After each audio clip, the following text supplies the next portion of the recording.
Hello, I'm Isaac Hayes III, founder and CEO of Fanbase, and I'm here with a very important message. We are at a turning point in the Black community where we must have equity in the apps we use that scale to billions of dollars. But this time, we own the infrastructure, we own the culture, and we shape the future. And Fanbase is the future. Fanbase combines the free functionality of Instagram, TikTok, and YouTube into an all-in-one platform built for the evolution of social media and monetization. With over 1.4 million users, that's real proof that we are shifting the conversation of tech ownership and equity for creators. So right now, I want you to go to startengine.com/fanbase and invest today. The minimum to invest is $399. That gets you 60 shares of stock in Fanbase at $665 a share. This marks a turning point in Black ownership of social media. If we don't take this opportunity to own social media right now, we will always be customers to our own creations. And that can't go on. So once again, go to startengine.com/fanbase and invest today. We must own the platforms where our voices live, our stories matter, and where our culture drives the world. Thank you. Folks, Black Star Network is here. Oh, no punches! I'm real revolutionary right now. Support this man, Black Media. He makes sure that our stories are told. Thank you for being the voice of Black America, Roland. Hey, Black, I love y'all. All momentum we have now, we have to keep this going. The video looks phenomenal. See, this difference between Black Star Network and Black-owned media and something like CNN. You can't be Black-owned media and be scared. It's time to be smart. Bring your eyeballs home. You dig?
Today is Wednesday, November 12, 2025, coming up on Roland Unfiltered, streaming live on the Black Star Network. I am here in Bermuda for the Butterfield Bermuda Championship. It starts tomorrow, and so lots to talk about, and we'll be sharing with you as well. Folks, the nation is on the edge tonight as the U.S. House is less than an hour away from a decisive vote that could end the longest government shutdown in U.S. history. We'll go live to the White House, to the House, tell you what's going on.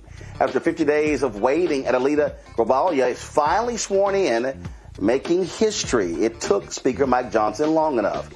Newly released emails link the twice impeached, criminally convicted felon-in-chief Donald Trump to Jeffrey Epstein. No shock. And one of them says, Epstein says, Trump knew about the girls. That's why they didn't want her sworn in.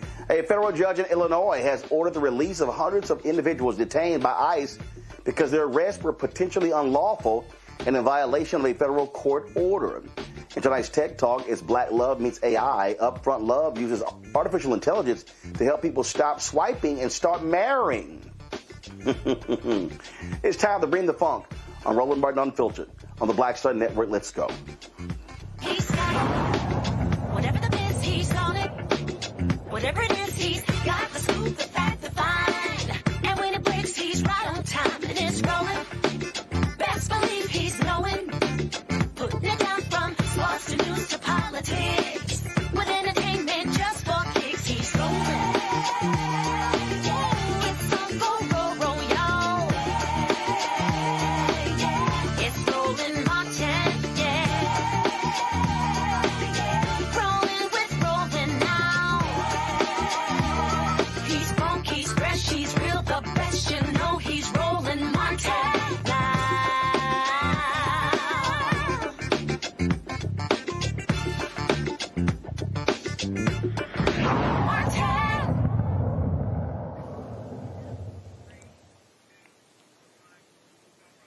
The longest government shutdown in U.S. history could come to an end tonight if the House approves a funding package and sends it to the twice impeached, criminally convicted felon-in-chief Donald Trump for signature. The lower chamber is returning for the first time since September 19th and is set to vote on final passage in just about an hour.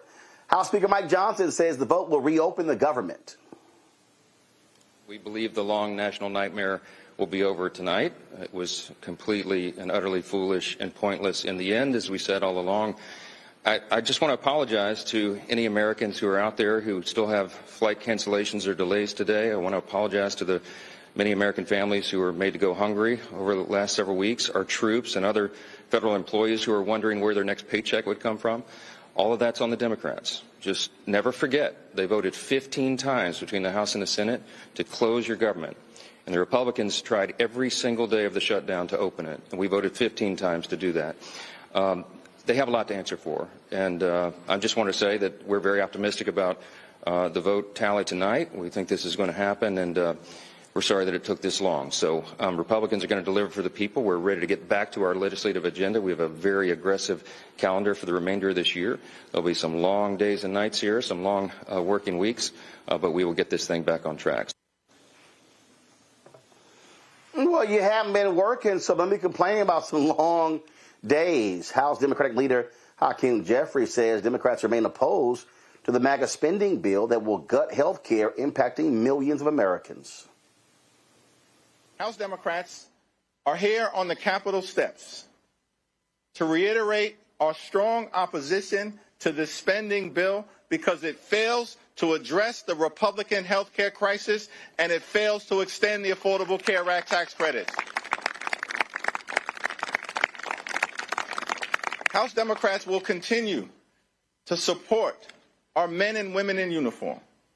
We will continue to support hardworking federal employees. We will continue to support our law enforcement personnel. House Democrats will continue to support our air traffic controllers. We will continue to support our TSA agents. We will continue to support our civil servants who have been under attack since day one of the Trump administration. But we cannot support the Republican effort to gut the health care of the American people.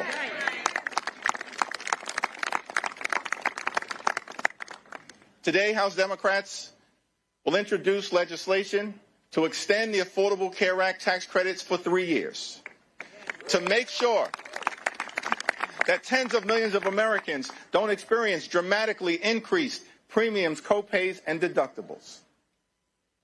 We believe that working class Americans, middle class Americans, and everyday Americans deserve the same level of certainty that Republicans always provide to the wealthy, the well-off, and the well-connected. The same level of certainty.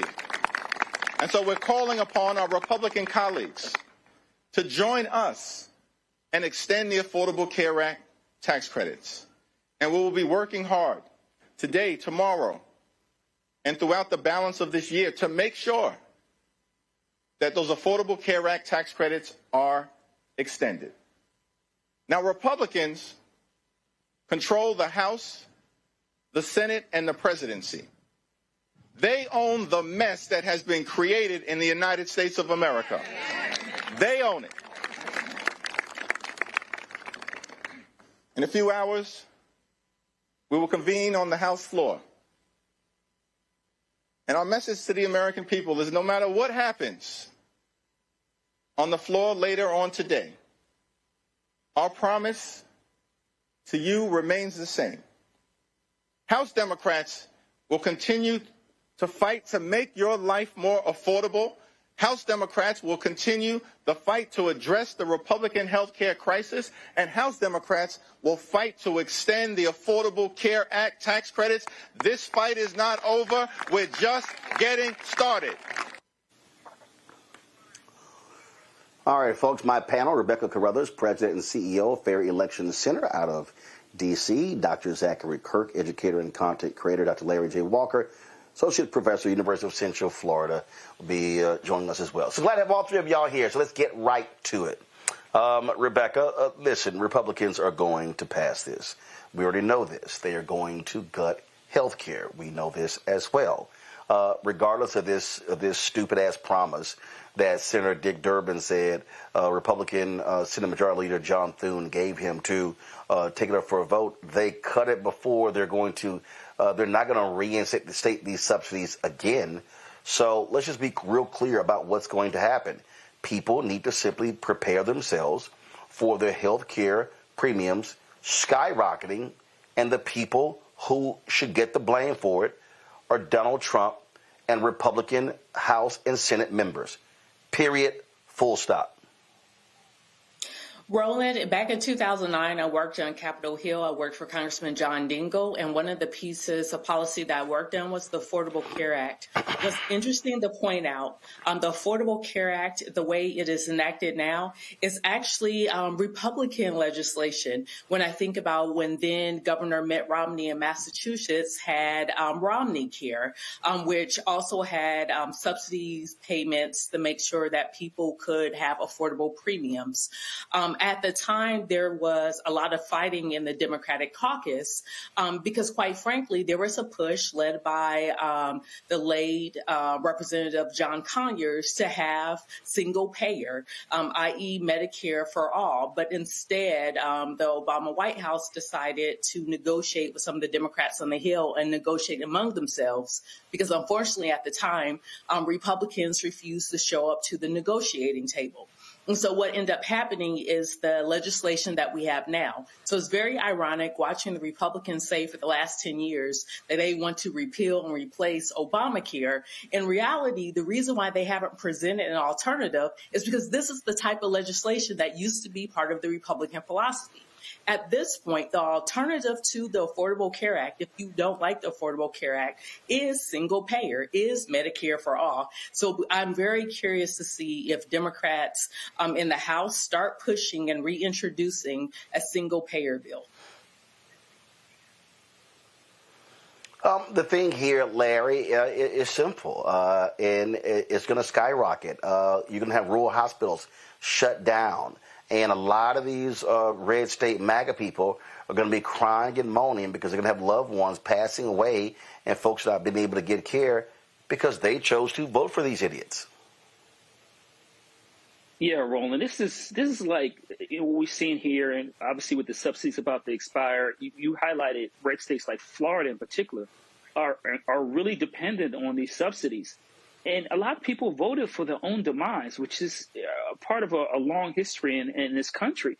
And Roland, we've talked about in your show the last couple of weeks, folks are getting, notices in the mail that their rates are going to go up dramatically. And what's going to happen is the uninsured rate is going to go up. And you talked about these rural hospitals that'll close. People won't have access. You talk about the disproportionate impact that will have on women who are pregnant. It will likely increase infant and pregnancy mortality rates. And we know particularly how those issues impact Black folks. The other thing is, Roland, is those individuals who won't be able to afford to have insurance anymore, it's going to increase the mortality rate in a lot of these red states who already depend on the federal government disproportionately compared to some of these blue states. And this is going to be a long-term trend. And we're not prepared for the millions of individuals who are going to lose their health insurance, some who are going to file for bankruptcy, and other issues it's going to increase issues relating to mental health and other, financial strains, not only on parents and grandparents, but also children. And there's also going to increase debt ratios in underserved communities throughout the United States. Look, it is. And so, I mean, I keep saying over and over and over again, Zachary, that sometimes you got to show them better than you can tell them. And these people are going to have to feel real pain before they wake the hell up and go, damn, y'all were not lying. No, we tried to tell you. Repeatedly. And let me tell you who else needs to feel some damn real pain, Roland Martin. The 8 Senate Democrats and the damn leader, Chuck Schumer. They need to feel a little bit of pain, too. Because let's be honest, let's keep it a buck. If they would have just continued to buckle down and hold the line, we wouldn't be back here. Our Senate Democrats, the Democrats in the House of Representatives under Minority Leader Hakeem Jeffries, were fighting with all they had to avoid this outcome. They told the line. They educated the American people. They had the support of not only Black America, but the entire country behind them. Polls were in their favor. Americans showed up in record numbers last Tuesday to make their voices heard when we had a blue wave across this country, and we won in places like Georgia and Mississippi that we didn't think that we would win. Only to have 8 members of the Senate under Leader Schumer turn around, betray the American people, betray their party, and then say, we give up, we cave. For whatever reason they had to do that. So they need to feel a bit of pain too, and I think it's incumbent upon us to make sure they feel that pain. Give these people not a moment of rest. Yes, this is absolutely the fault of Republicans. Yes, this is absolutely the cruelty, the harm that they want to inflict. But in this situation, some Democrats have some blame too. Not all Democrats, but some Democrats. And I want them to feel a little bit of pain too, because we, the American people, we are feeling pain. The 42 million people that were going without SNAP benefits, feeling pain. But I want to emphasize the 42 million people that were impacted by SNAP being allocated, that did not force these 8 Democrats to turn cold and give up. It wasn't the healthcare workers and all the people that are being forced to work that aren't getting paid. That did not make them cave. It was the inconvenience of travel and people that have the means of travel and businesses affected by travel that caused them to cave. Let's not let them off the hook either. Make them feel a little bit of pain. Absolutely. So we'll see where this House debate goes. But again, I think they have the 218 votes. It's going to be very narrow because they only have a 3-vote majority in the House. But we'll keep you all abreast of what's going on there. Going to go to a break. We'll be right back. Roland Martin Unfiltered on the Black Star Network. They said the quiet part out loud. Black votes are a threat. So they erased them. After the Supreme Court gutted the Voting Rights Act in 2013, Republican legislatures moved fast. New voter ID laws, polling place shutdowns, purges of black voters from the rolls. Trump's Justice Department didn't stop it, they joined in. In 2018, his DOJ backed Ohio's voter purge system, a scheme that disproportionately erased black voters. Their goal, erase black votes and political power. Yeah, that happened. These are the kinds of stories that we cover every day on Roland Martin Unfiltered. Subscribe on YouTube and download the Black Star Network app. Support fact-based independent journalism that centers African Americans and the issues that matter to our community.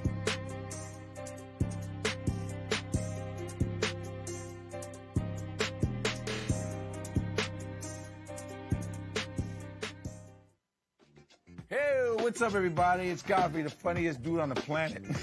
And you're watching Roland Martin Unfiltered.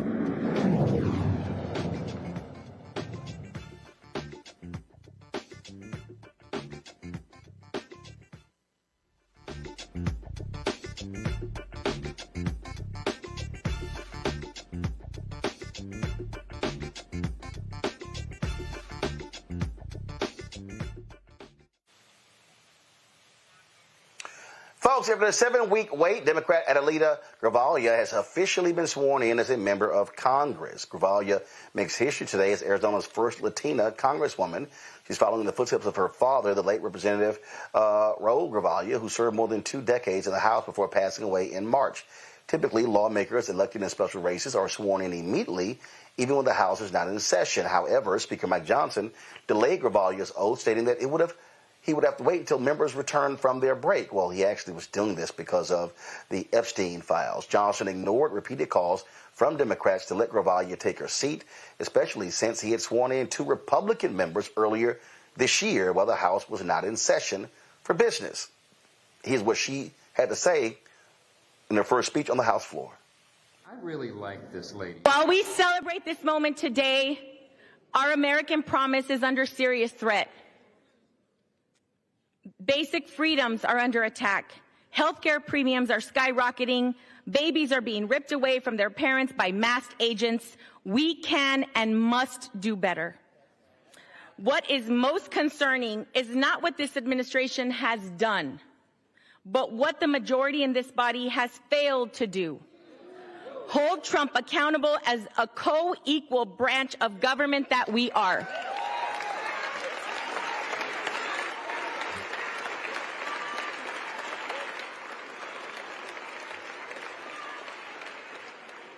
It has been 50 days since the people of Arizona's 7th Congressional District elected me to represent them. 50 days that over 800,000 Arizonans have been left without access to the basic services that every constituent deserves. This is an abuse of power. One individual should not be able to unilaterally obstruct the swearing in of a duly elected member of Congress for political reasons.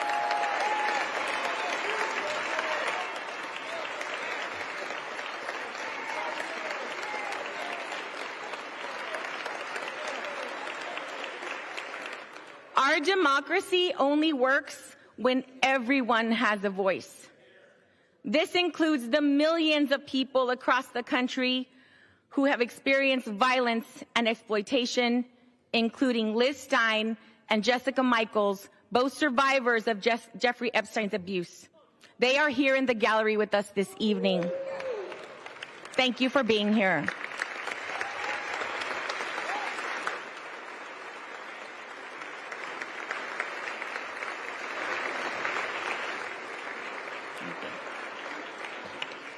Just this morning, House Democrats released more emails showing that Trump knew more about Epstein's abuses than he previously acknowledged.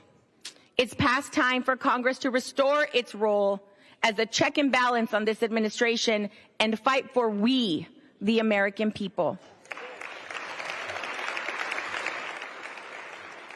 We need to fight for our immigrant communities and veterans. We need to stand up for our public schools, children, and educators. We need to respect tribal sovereignty in our environment. We need to stand up for LGBTQ+ rights because that's what the American people expect us to do. Fight for them. That is why I will sign the discharge petition right now to release the Epstein files.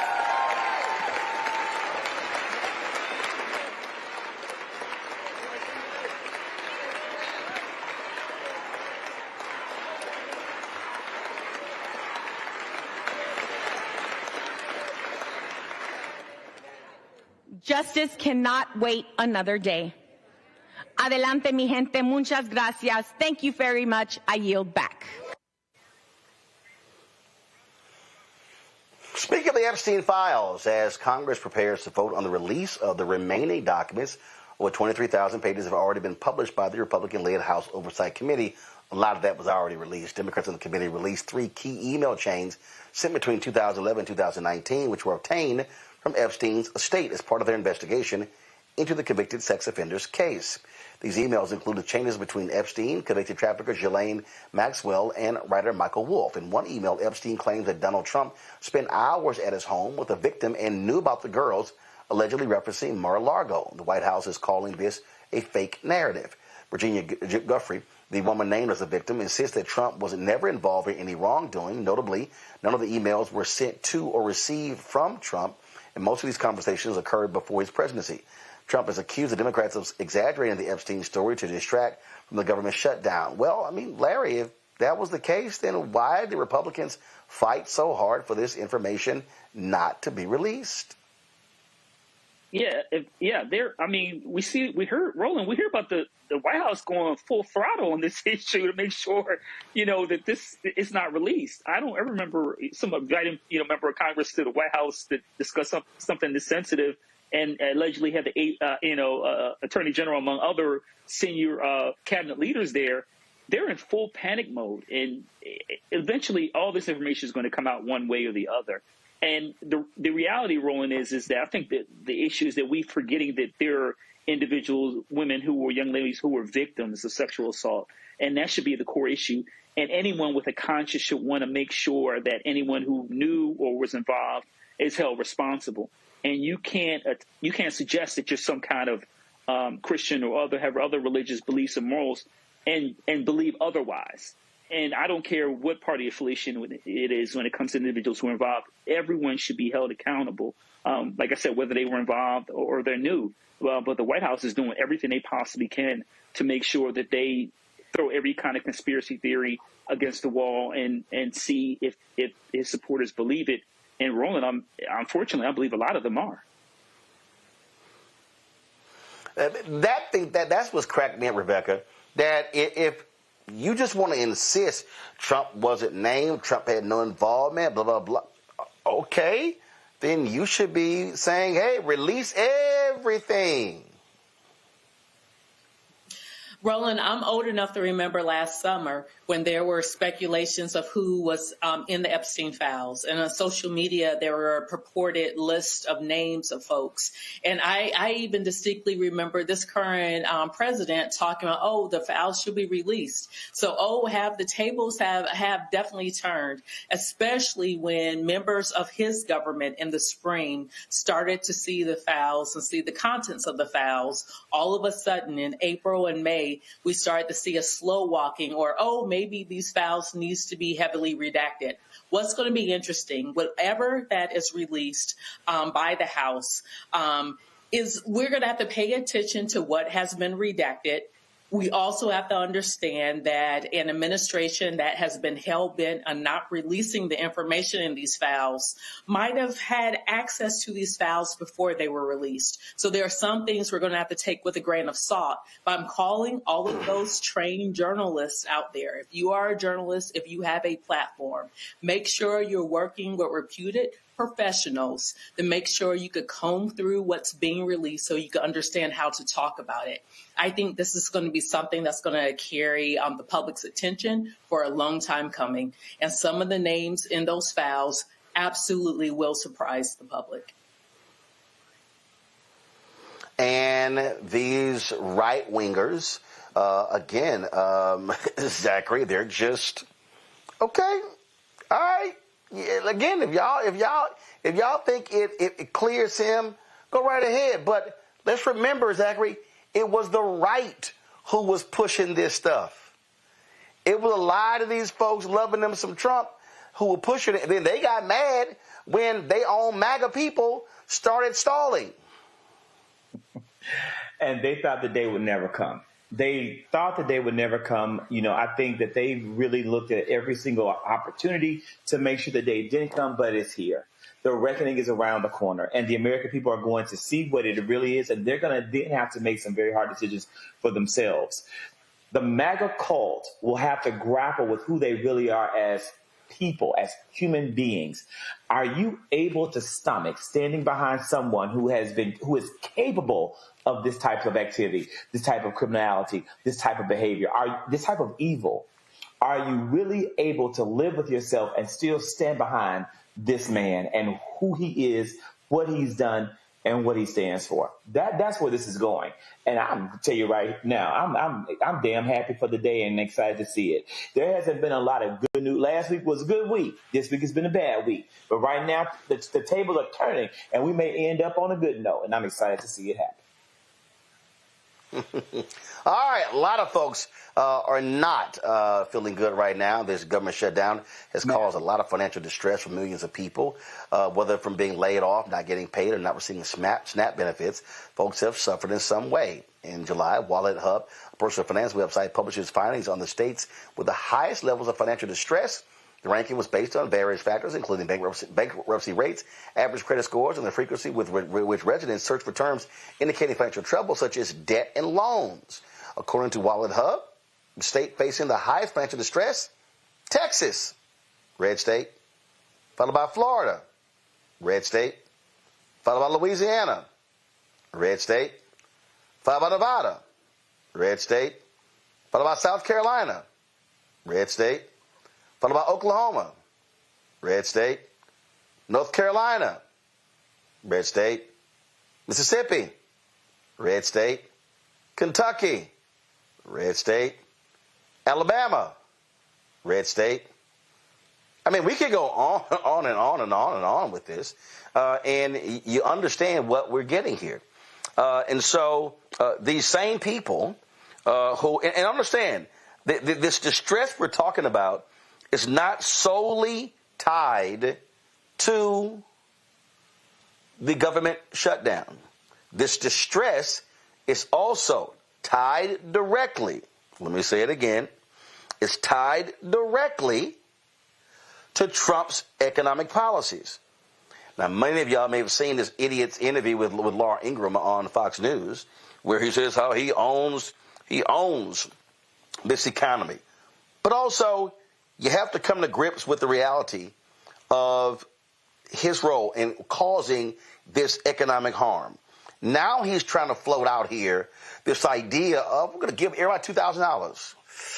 Yeah, Congress has to pass that. Let's see if they do that to add to the debt. Morgan Harper joins us right now, Director of Policy and Advocacy at the American Economic Liberties Project out of Columbus, Ohio. Morgan, glad to have you here. So, Morgan, do you find it interesting when you see Scott Bassett going on television and Trump, all these different people, and how all of a sudden it's like, yeah, the economy's done, yeah, it's a problem, and how they were lying to themselves, trying to dance out of this, but they cannot deny. Trump keeps lying by saying, oh, everything is going down, price is going down. He's lying.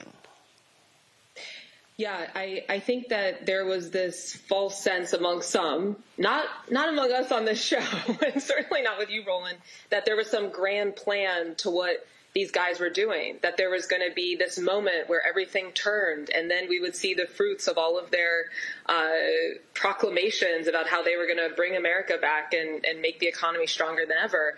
And month by month, we've steadily seen, even as maybe the stock market continues to rise, the reality of what economic life is looking like for a lot of Americans and the vast majority of Americans is telling a very different picture. I mean, I saw something today, the administration citing data from DoorDash to prove that the economy is strong. I don't know if you saw that, Roland, but you have the CEO of, I think by definition, we can all agree, is an exploitative company to its workers. They don't even want to claim that they are workers, the independent contractors that they refuse to call workers to give benefits, that they're saying, oh, the basket of goods that people need for breakfast is going down, so the economy must be strong. And we have the White House, that the administration, the national government that is citing this company as proof that their economy is strong. You can't make this stuff up. I would dare say that the people in those 10 states where they have a lot of economic distress, I would dare say they aren't using DoorDash to deliver food. Well, or they are, but let's be real. DoorDash is not a career, okay? And even if people are rightly using it to try to get as much money as they can, to try to fill gaps between different jobs that they might have, that is not an economic plan. And the reality of the U.S. economy right now is that we have turned over the reins of this economy to about 7 companies, 7 really large tech companies that tell us that AI is the future and they're going to build the future for us. And what we are seeing on the ground are things like data centers that we as taxpayers pay for, that are a nuisance in communities, that are fueling this supposed great technology that's actually ruining the lives of young people. We're seeing jobs that are being destroyed. I mean, that's another fact that the administration does not want to talk about, is how many layoffs have happened. I think now we're seeing the side of like 1 million layoffs this year, the most layoffs in 20 years in October. And so these are the tale of, I don't even want to say two realities. One is a fantasy land, that they have some kind of idea about how to, or any desire actually, to improve the lives of Americans. And the other is the reality, which is a lot of people, and you're right, before the shutdown, were struggling. And let's be honest, before this administration, struggling. And it really is becoming a bit of a breaking point that we all need to come to grips with, and that demands people of competence and good intentions that are in charge of the government. Yeah, I mean, look, we know they're lying. And now they're delaying the jobs report again, and now suggesting, it's going to be some time, because they don't want that bad news every month. Oh, and see, what's going to be their excuse now, Morgan, now that the government is going to be reopening, the House is going to vote, it's going to happen. So I can't wait to hear what the excuse is going to be on the first Friday in December. Yeah, I'm with you. I'm pretty skeptical that they're just going to get back to work and I don't doubt the quality of the career staff there, the statisticians that usually put that data out. Whether or not they will be free once back in their jobs to actually do their jobs is a huge question mark. I mean, they've already said, that they don't even want to go back and look at what happened in October. They're just going to keep it moving. So that alone might compromise some of the, the overall aggregate statistics that we're seeing come out of the administration from here, to the extent that we do see them. And look, I mean, like I just said, they're pretty comfortable subbing in data from a private corporation and calling that economic indicators, right? Instead of actually having the comprehensive data that the government at the Bureau of Labor Statistics is used to. And again, I mean, there's just so many indicators. I mean, another one I'll throw out there, that we're starting to see this uptick in subprime borrowers, auto loan delinquencies. I mean, a lot of these, the places that I'm sure we're all familiar with, you go, you finance on the spot, you get a car. The consumers that are using those are now increase in defaults, that some of those companies are going bankrupt. And this is another one of those potentially early signs, leading indicators of real trouble ahead. And so, we have to continue, and I'm going to say it again, it's like the stock market is not the reality of what is going on with the U.S. economy. It's a data point. It is not complete, and we need to continue to be outspoken about what the reality is that's happening on the ground in our communities across the country of what this administration's policies are doing. And really, like I was saying before, what an economy that's been turned over to a lot of very large corporations that are comfortable to destroy jobs rather than create them, what they're causing to. Well, and not only that, Morgan, now we got these idiots proposing a 50-year mortgage. What? Go ahead and take it away. Yeah. Well, this is an interesting one. The fact that we have somebody in charge of the FHFA that is also compromised in having work, Pulte is who I'm talking about, the guy who supposedly, I guess, pitched Trump directly with this idea of the 50-year mortgage, and just one day at Mar-a-Lago, and then Trump just kind of tweeted it out, and then that became a potential policy. And it's kind of absurd that this is where we find ourselves, because this guy himself is in the home building industry. He has already proven to be pretty corrupt. And so how he could be in charge of this agency that's responsible for financing a lot of the home building, the mortgage industry in this country is I don't even know what we do with that. And so, the fact that he's throwing out there this idea of 50-year mortgage, that you're going to tie people up in this, that it's not going to, a lot of the money that you put into a mortgage at the beginning is towards interest. So it's kind of extending that period and delaying how soon people will get to equity, which then continues to fuel activity in the housing market. I think that's why people had a lot of strong reactions to this, that this is a bad idea, even within the administration, that we're trying to immediately backtrack once the president started promoting this idea from Pulte. But see, here's the thing here, Morgan. Again, when we talk about what's happening here, and we have to confront the truth, and that is by 2030, 40% of America's housing stock, 5 years from now, is going to be owned by Wall Street. These people do not want folks buying homes. They want people to keep renting and paying higher and higher and higher. And the reality is, by proposing a 50-year mortgage, so that means that, if you're 30, you buy a house, let's say I'm going to pay it off when I'm 80. So all that's going to do is, and the banks are sitting here going, ooh, man, we about to get paid. I mean, I remember that, I guess it was, Morgan, this may have been 2007 or 8. And I remember I had overpaid taxes. And it was like a $25,000 check. I don't do yeah, that. so I overpaid. Actually, it happened a couple times. I overpaid taxes, got the money back, and I immediately applied it to the house I owned. And I remember my financial advisor was like, "What do you want to do that?" Because we were able to write off the interest paid on the house. And I said, well, let's do some math here. I said, in the next 10 years, if I just keep paying on the mortgage, I'm going to be able to write off the interest. But how much am I paying in interest? I said, how about I just pay the house off, and now I own it outright, and all I'm doing every year paying property taxes? That, to me, made a hell of a lot more sense. What it also did, and that's exactly what I did, and it was an absolutely smart play. Now, there are some people out there, Morgan, who say, well, no, debt's good. That's fine. I'm not interested in playing the debt game. But the point there, I paid it off early. So what, I bought it in 99. And so now all of a sudden you're talking about paying it off literally within inside of 10 years. You damn right. No, I'm sorry. I take that. Bought it in 99 and paid it off. I think it was like in 07, 08. But I wasn't interested in paying interest on a house for 30 years. It's just like when I bought a car.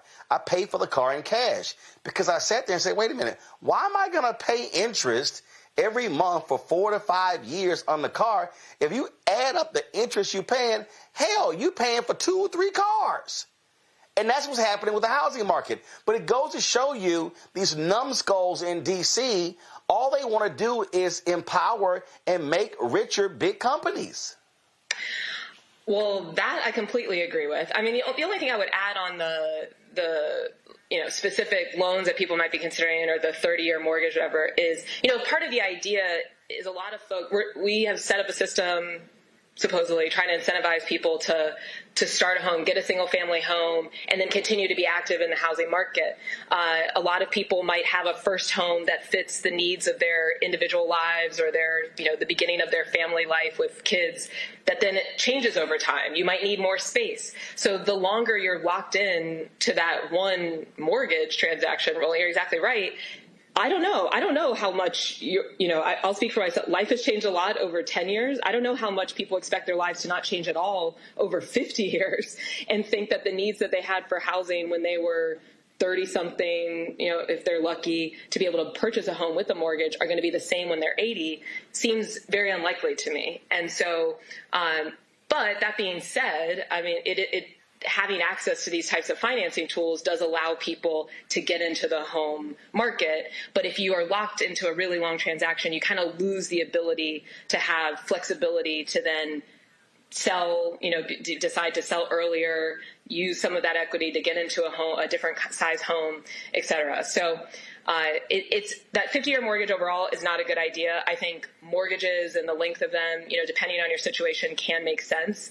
But most importantly, and the point that you started with, we are not currently seeing a housing market that is working for that beginning family that I described, or an individual that wants access to be able to buy a single family home. That is increasingly out of reach for people for a number of reasons, including that we're starting to see, the corporatization of housing and more companies that are on Wall Street that are starting to buy up.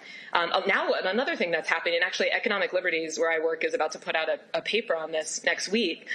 We're starting to see a lot more home building that is like build to rent.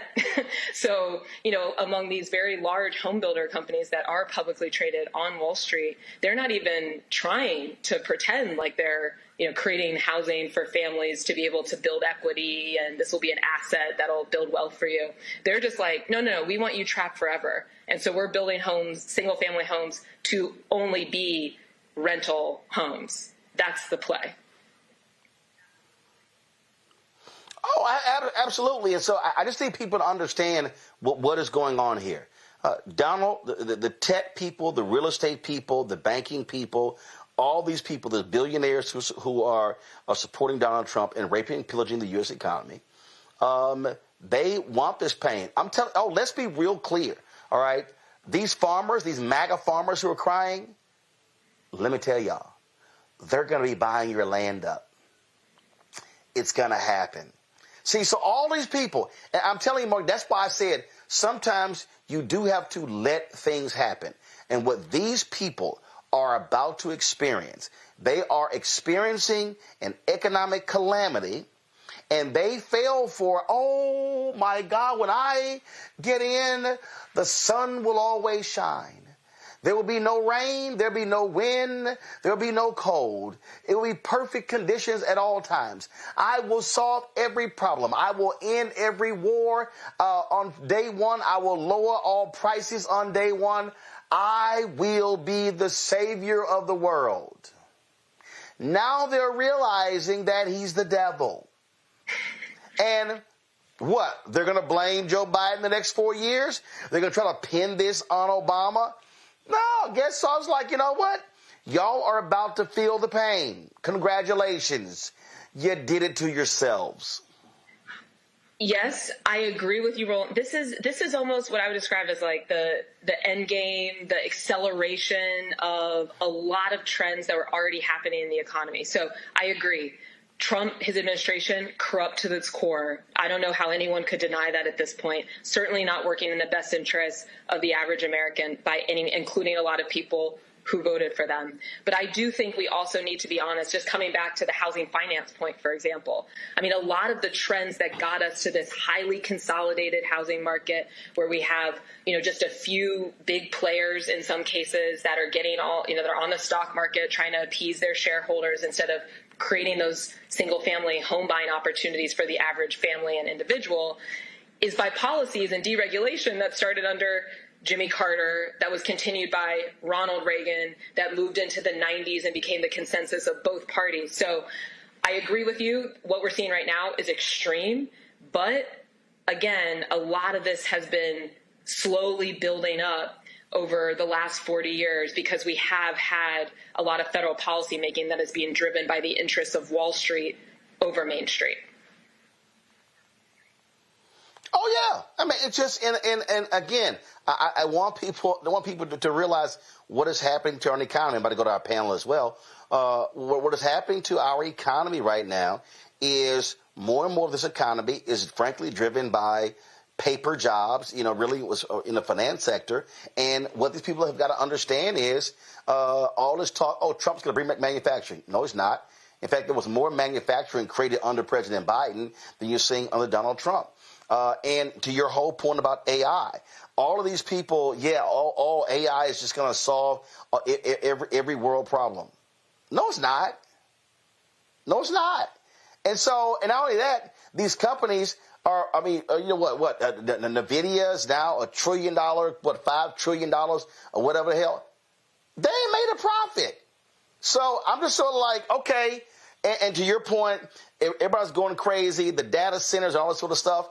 And I told somebody, we were in Virginia, they were like, well, you know, you're opposed to, I said, no, I never ever said I oppose data centers. What I said was we had better properly vet data centers to make sure that we're not seeing the massive consumption of water. We better vet data centers so we're not going to see utility rates explode in rural America. We may want to vet data centers to make sure that we're clear on the health implications. Yeah. Huh? And urban, not just a rural issue. I mean, take. Yeah. No. The reason I said rural because what's happening in Texas, Louisiana, and so what's happening is they are specifically targeting rural areas, and there are many politicians in rural America who are like, come for the jobs, but there's a bunch of stuff that also comes with that. And all I said is you better be vetting it and talking to the experts so you don't make a short-term economic decision that could have long-term negative implications on your town, on your county, on your region. Absolutely. Yeah. And I'm not, well, maybe I am kind of I'm not anti-technology. I think we all have benefited from the development of technology. A lot of these tech companies started out with innovations that were a value add to how we were interacting with each other. But the reality is now we have 7 companies that are driving the central planning of the United States of America, and the government is secondary to what they want. And these data centers are just one example of that on the ground. That I agree with you. I mean, I think the play is trying to get folks in rural, a lot of them are being built in rural areas, but increasingly they depend on the annexing of things like the water supply from cities like Columbus, Ohio. That's going to increase the rates of water here, which is an issue that our city council is talking about just this week. So the issue, from my perspective, is we don't have a plan. The plan is whatever these companies want, and we'll look up in 10 and 20 years and realize, oh, they got exactly what they wanted. We lost everything, and the government was just kind of like on the sidelines unless we kick things into high gear quite quickly and start to all put a lot more pressure on what types of decisions are happening and have like a real government, a real plan about how we are going to have an economy where people are able to work, earn enough money to live, start businesses, build businesses that actually add some value, not just ruin the mental health of young people. Well, the thing for me is on this whole deal, this is a corrupt administration whose sole purpose is to get richer by crypto and Silicon Valley and all this sort of stuff. So all these people are going to realize by 2029, they're going to look up and realize, man, how much did they rape and pillage this country? And that's exactly what these people have in mind. To the panel, Rebecca, your question for Morgan Harper on what's happening with the American economy.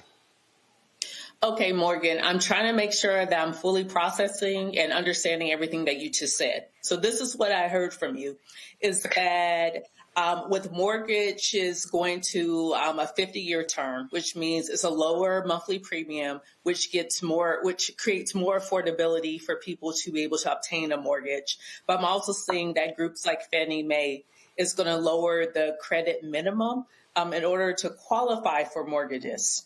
So now what I'm hearing from that is that people who might be less financially stable to be able to afford a long-term mortgage are going to be able to enter into a market, obtain mortgages that are backed by the federal government. And if they default, these companies, maybe predatory, who are giving these mortgages to these people will still be able to get their money back from the government in the case of a default. So this feels very 2006 to me. Is this what I'm actually hearing? Am I processing what you're saying correctly? Well, to be clear, I mean, this 50-year mortgage thing just kind of like came up out of nowhere. And so I don't know that we know for certain how it would play out. The proposal kind of assumes, if you want to call it that, but like I said, it was like came up out of nowhere. And so I don't know that we know for certain how it would play out. The proposal kind of assumes, if you want to call it that, but like I said, it was suggested, and it sounds like a pretty random way, that this would somehow be more affordable for the average American through a lower monthly payment. But I think experts are kind of split on this. With, whatever the impact on interest rates is, it might offset whatever, that the decrease in the monthly payment. So it's not totally clear that it would be cheaper. But the point that I was making is that it's going to lock people into these transactions for a longer period of time and limit their ability to potentially, refinance or trade up to try to get into a bigger house, or maybe whatever house you lock this financing in for, you want to downsize at some point before you turn 80, after 50 years of having the mortgage. And so then you're going to be a little less agile to be able to do that. I think what you're describing about, some of the credit risk, that could also be a possible risk here, though. I mean, that is something that is, kind of baked into our system, that the government is backing up a lot of the securitization of loans that are happening through the government-sponsored entities, Fannie and Freddie Mac. Roland, can I ask a follow-up here? Zachary. Yep. Go ahead. Okay, so Morgan, is the better analogy where you went from like 48 to 60 months to 72, now 96-month car loans, and then people keep rolling in some of the negative equity into the next car when they keep upgrading their cars? I think it is kind of a good analogy. And again, I haven't looked deeply into this 50-year proposal because it hasn't really been something that's been suggested before. But yeah, it's not, even if in the moment it's getting you to something that feels like it's more affordable, if long term it's just locking you into this relationship with this one lender, and then they're able to securitize out of that long relationship with you to get more money out of putting the equity of your transaction on the stock market, well, that is almost always a good deal for big banks and less of a good deal for the average consumer who's taking out that type of loan. Zachary. Morgan, it's really mind-blowing, and it's really great information that you're giving us. One thing that's really baffling to me is how, President Trump is using the bully pulpit to push on Americans the concept that there isn't an affordability crisis, that these issues that we know are real aren't real, that we're somehow imagining them, that when we go in the grocery stores, prices aren't higher, that when we're trying to get homes, it's not harder. How can we fight back against the government telling us that we're not in an affordability crisis when in reality we are? Like, what can we do to really help our fellow Americans see the truth behind what we're living with in this Trump economy? Yeah, I think this is an area where we can use the positive aspect of some of the technology and the firms that we're talking about is to tell our own story. You don't have to wait for the media to decide what you're saying is accurate or important to know. Just kind of like hit the grocery store. I would love to see people in reaction to this DoorDash survey of the American economy and how it's doing, that breakfast is going down, to do their own little basket of goods and let the DoorDash CEO know what's actually happening. Even better, add a layer onto it, how much you make in a week using DoorDash and how much of your expenses that covers. That would be interesting content. I think that would be content that would get the attention of hopefully people's elected officials and eventually trickle up to the president and media who's covering his promotion of these things and kind of like give them fodder for questioning what he's saying. We've got to all recognize that we have a role to be playing here, and we're in a full-on war for the future. And I don't really use that term lightly, but I think that's where we're at. We have one of the most corrupt administrations in history. Not that corruption didn't exist before, but it's extremely blatant with this administration.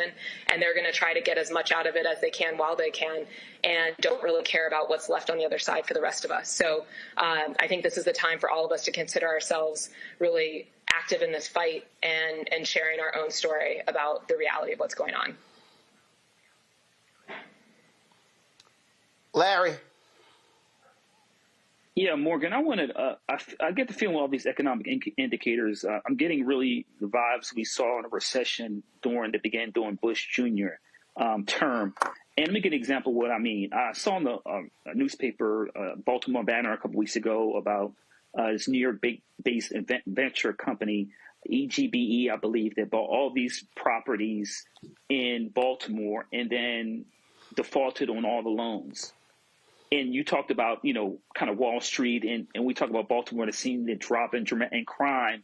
But then you take it that this company bought all these homes and now defaulted, and the economic impact that's going to have. And I want you to make that connection between what we may see in terms of some, foreclosures and how Wall Street is contributing to this issue. Yeah, I'm not familiar with that company. So was that was like a large property owner in Baltimore? Are they national? Do you know?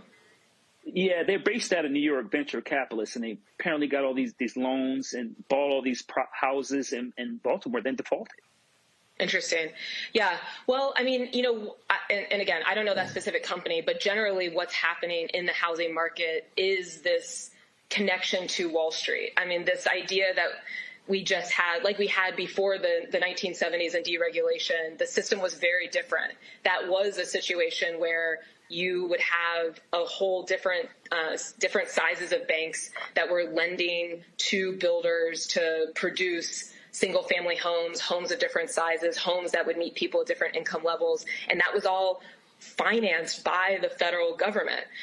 When we deregulated, we kind of took away that layer of the banking industry that would support a different range of home builders, many of whom were rooted in their local communities to be able to meet the needs of that market. And we turned the housing industry over to Wall Street. And so it's no surprise that by the 90s, then we started to see a lot of the, large home builders were going public throughout that decade. And once you go public, you have to appease your shareholders. And so, part of why we look around and see like, oh, there's this housing gap, we need to, have more supply. Why are people building? Well, the answer is partly because they don't have to. And so you have a really, really limited supply of housing. And then to your point, or the example you're mentioning, then you have folks, okay, well, as the prices of that existing housing stock go up and up and up because there's limited supply, who's able to play in that market? Well, the people that have the most capital. And a lot of times those will be more of these, LLCs and private equity that might be able to then buy up some of these houses in bulk. And their game there is to scale as much as they can to reduce their costs and increase their cash flow. And so if they're not going to make as much money of trying to we'll redo a home and then find the perfect family to buy it so they can build their life. It's like, no, we're gonna redo this home so we can start renting it out to people, try to get fees on top of whatever they're paying for rent and extract as much money out of them as possible as quickly as we can. Now, if some of those companies then decide to start making risky bets with their portfolio of housing, like you say, happening potentially with this group in Baltimore, well, then they go under, and then that just eliminates a whole set of what was, maybe even not that affordable, but at least some significant chunk of a housing market in a particular area that might have been available for people who are renting. And so, the housing market, I think, can sometimes seem, from like a policy or whatever, like very complex. But I think the most important point to take away from our discussion on this front is right now we have a housing market that is dominated by the interests of Wall Street. It doesn't have to be this way. Before the 1970s, we had a much more diverse finance market with different sizes of banks and different types of builders that was creating the different types of housing that actually met the needs of working people throughout this country. We can get back to that, but it is going to require a different type of approach from the government than we've had since we began deregulating in the 1970s. And listen, to deal with the reality of housing, you're also going to have these cities getting away from this bogus bullshit, Morgan, of these developers who want to build housing tied to anchor stores and restaurants and shops and others, when in reality, all they're looking for are in these condos, if you will, are $500,000, $750,000, $1 million. And we're seeing this all around the country. And I'm always, I go to these cities and I see this stuff and I'm going, Who the hell is going to afford living here? You see what happened? All of these people rushed into Nashville, and they exploded with housing, all this very high housing in Nashville. Guess what? Ain't enough people to put them in there who can afford it. And you're not going to have a country. I'm sorry. I don't care. You can't keep going to these places and starting cost of homes are $400,000 and $500,000 or $750,000 or $1 million. Ain't enough people making that kind of money to live in these places. Right.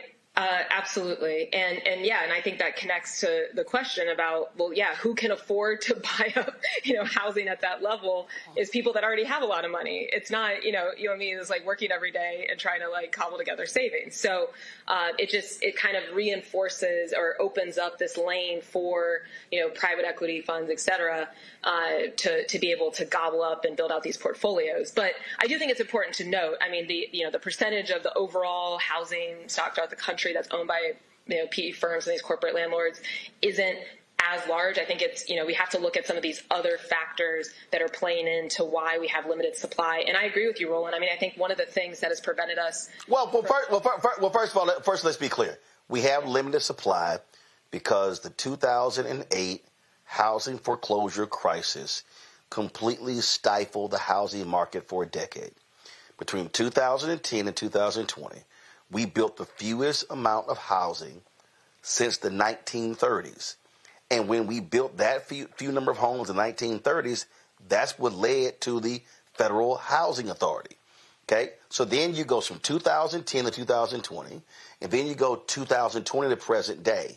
So we're now in the second decade where we are building fewer houses than we built since the 1930s. We were building anywhere from you're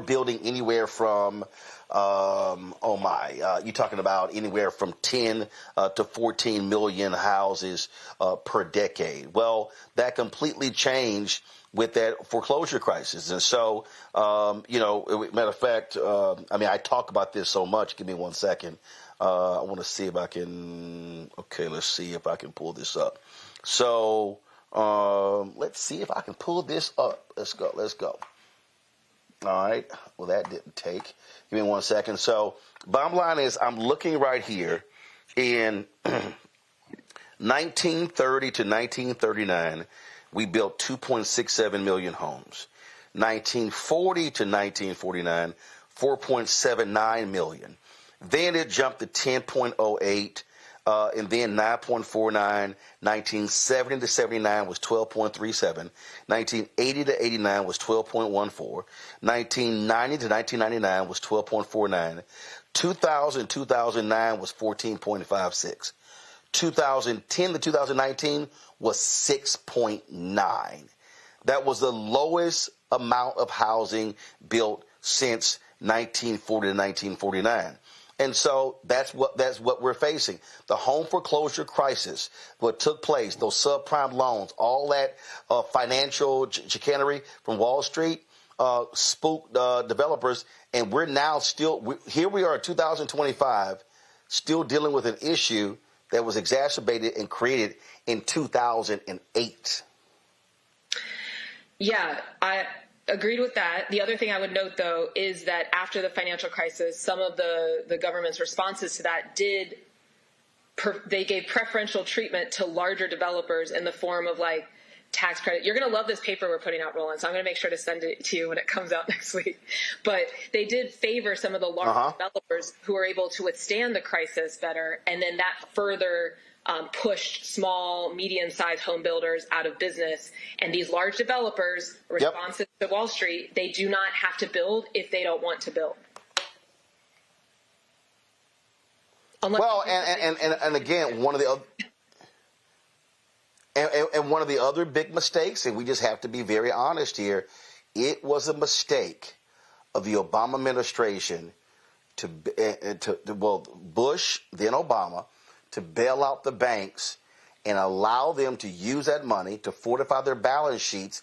And what did they do? They held onto those homes, Morgan, and they then said, we no longer have distressed properties. So now we're going to hold on to these homes And then when the real estate market, housing market rebounded, they then began to sell 20 and 25,000 blocks of homes to private equity.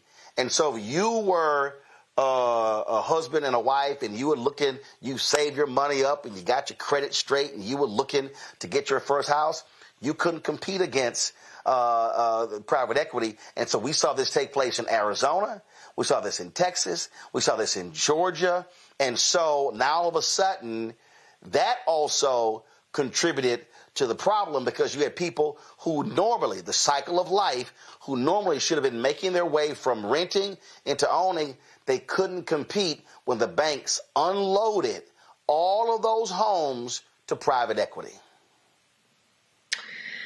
Yeah, absolutely. I think that this is a really important conversation for us to be having, especially as we look ahead to the next couple of years to, there's going to be, we've already seen the start of election season since last week, but this is one of the areas where I do think it's really important that we're honest about some of the mistakes that were made so that we can actually start to fix some of these problems. The other thing I would note is, just talking about the interplay between like local government and some of the federal or the national trends that are happening.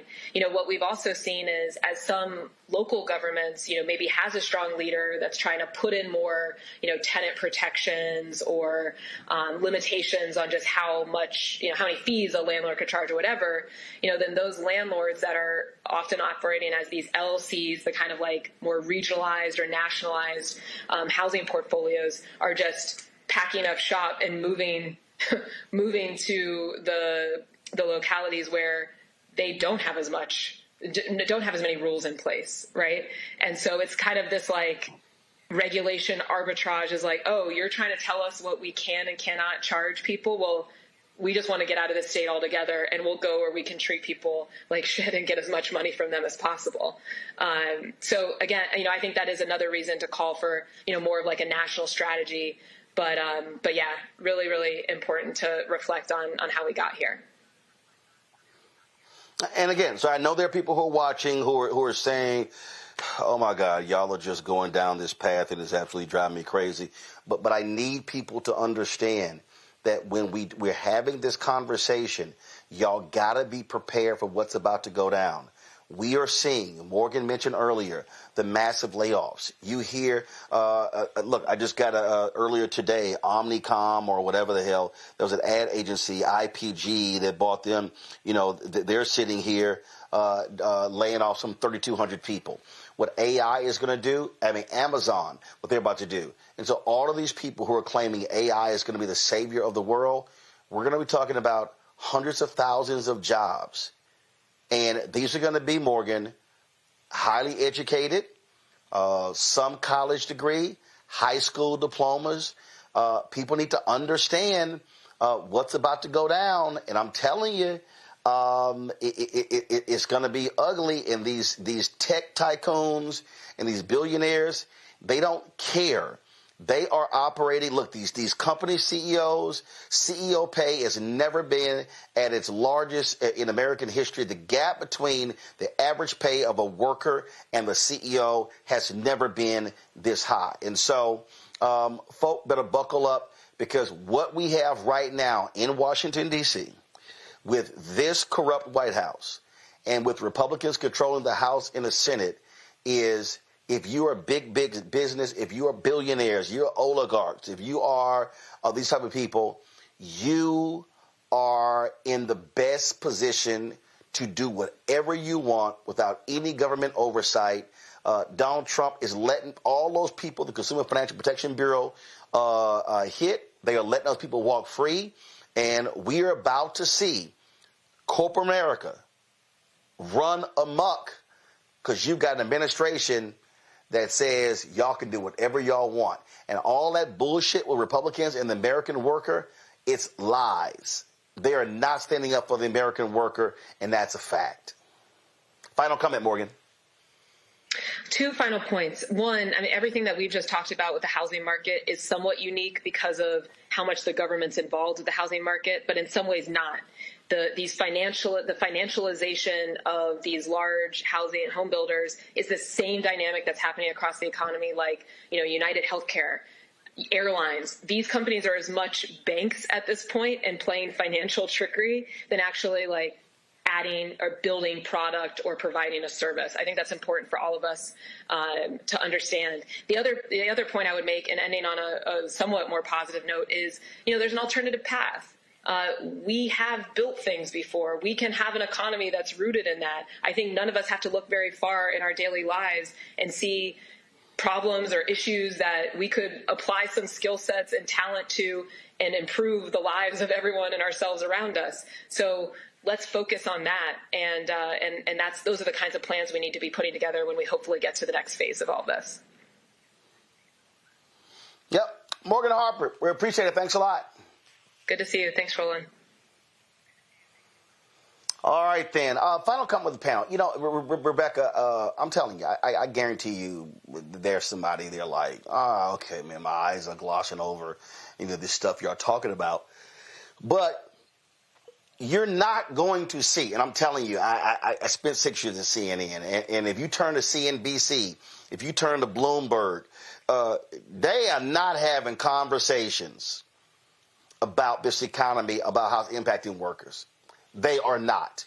Because I need people to understand the financial networks, they treat the stock market like, okay, I'm at the PGA, I'm here in Bermuda for the Butterfield Bermuda Championship. Birdie, eagle, birdie.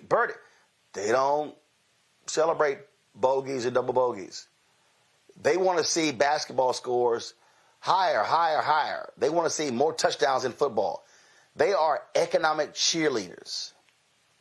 These networks do not want to bring any real understanding. They are focused on Wall Street. They are focused on CEOs. They're not focused on the people who work for government, who supply their pension fund dollars is what drives Wall Street. They ain't talking about those workers. And so people need to understand what we are about to embark on is a dramatic reshaping of the American economy. And with this nutcase in the White House and with these Republicans controlling Congress, they are going to let corporate interests do whatever they want. There are no restraints. And that is absolutely scary, Rebecca. Roland, we spent about the last 50 minutes of the show talking about the economy. The reason why that's so important is that over the last few weeks, we've been talking about the government shutdown, the immediate impact to federal government workers. We've been talking about folks across the country who receive SNAP benefits and who haven't been able to use those SNAP benefits since the government shutdown. But while we were all talking about those very pressing issues, and those are very pressing issues, those are also short-term issues. What was happening is these large corporations, these oligarchs, were having conversations about trillion-dollar evaluations of their companies. I just want that to sink in for people. I remember 20 years ago, the idea of being a millionaire, having $1 million liquid cash in the bank was a very big deal. That same $1 million of cash, if you're fortunate or lucky enough to have that in your savings, it doesn't go very far now. Just the scale, like you talked about, by 2030, when we're looking at all of these oligarchs, how they are literally carving up the American economy, and they're taking taxpayers' dollars, and they're figuring out how they get to spend it, how their companies could be subsidized. It's a completely different game that's being played here. In fact, the last thing I want to say here, especially when we're talking about the housing market and we think about some of these rules that are changing, there are VCs, venture capitalist firms, that are buying 500,000 doors, 1 million doors, and they're buying them not just in urban corridors, but also in rural areas. When you ask your relatives or friends, or if you yourself live in a rural area, those small homes, those 1 or 2 bedroom apartments now, those are also skyrocketing in prices. It's not just cities like Washington, D.C. or Chicago or L.A. or New York that has a $2,000 or $3,000 or $4,000 a month a 2-bedroom or even 1-bedroom. That's also happening in rural areas where things are going $1,500, $2,000, $2,500. In essence, what we are seeing is that Americans are being boxed out of the American economy. Well, there were a lot of corporate people, Larry, who did not like Lena Khan when she was over the Federal Trade Commission. They couldn't stand her. They couldn't, because she was blocking mergers. And I'm telling you right now, listen, the Trump people okayed the Paramount acquisition by Skydance. And now Paramount is talking about, they've submitted several offers to buy Warner Discovery. Well, guess what? The film industry in Georgia has completely evaporated. I mean, it has been, it estimates some 20,000, 30,000 jobs lost. Now you have the Department of Justice in California said, hey, they're going to be investigating this Warner Discovery thing because it's going to lead to more jobs. I need people to understand, when you have mergers and acquisitions and when you have monopolies, that means people are going to get laid off. And they hated Lena Khan because she didn't approve the JetBlue merger with Spirit. She didn't approve several others, and they hated her for that. But her whole deal was, this is going to lead to lack of competition and massive job loss. And so folk got to understand what's happening before our very eyes. Yeah, Roland, we're living in a period where they're robbing from the poor and giving to the rich.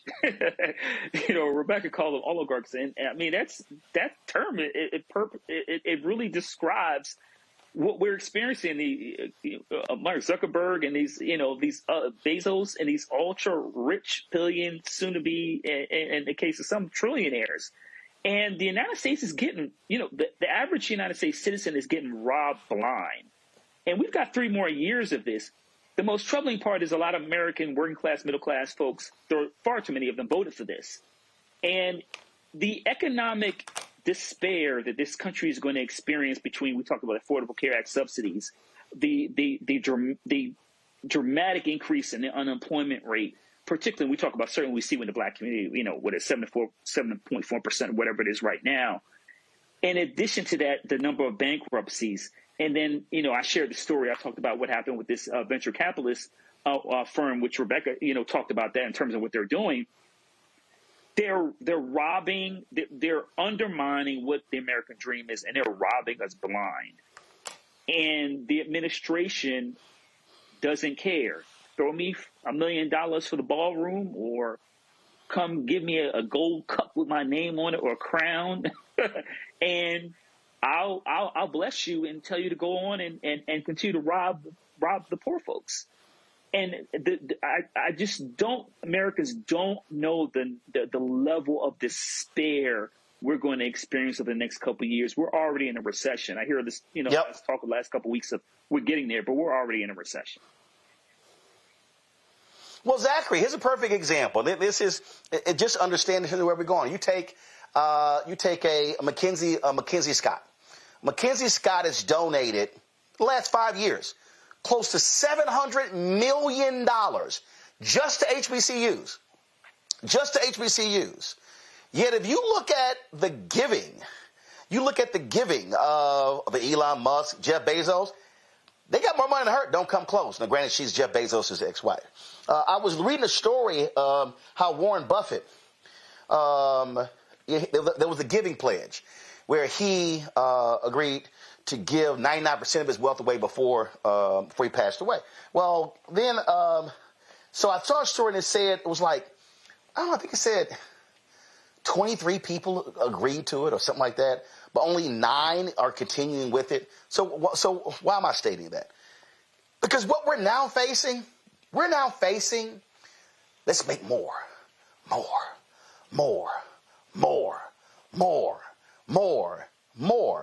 And to Rebecca's point, we're in this thing where it's, no, I need more. I need more. And so there's a larger concentration of America's wealth in the hands of the richest of the rich. And the only way they can make more is if everybody else makes less. That's the only way. And they don't care. Because now it's about, hey, I need a bigger yacht. No, I'm sorry. I'm Jeff Bezos. I need a second yacht to follow my large yacht because I need the second yacht to carry the stuff on it that we can't fit on the large yacht. And it's my private plane. I mean, it goes on and on and on, and it's actually not about people. And I'm telling for the people who are sitting here, all of these people who thought Trump is their savior, the Democrats have forgotten the working class, the Democrat. I'm like, oh, y'all are about to see these rich folks get more wealth than they could have thought about in the next 3 years. It's going to be ugly. And it's a whole bunch of MAGA voting people who are going to be crying, oh my God, what happened? And all we're going to do is, we tried to tell you. It is ugly. It's going to get a lot ugly. It's going to be as ugly as J.D. Vance after a weekend with Peter Thiel. Speaking of the filthy rich and the filthy people in general.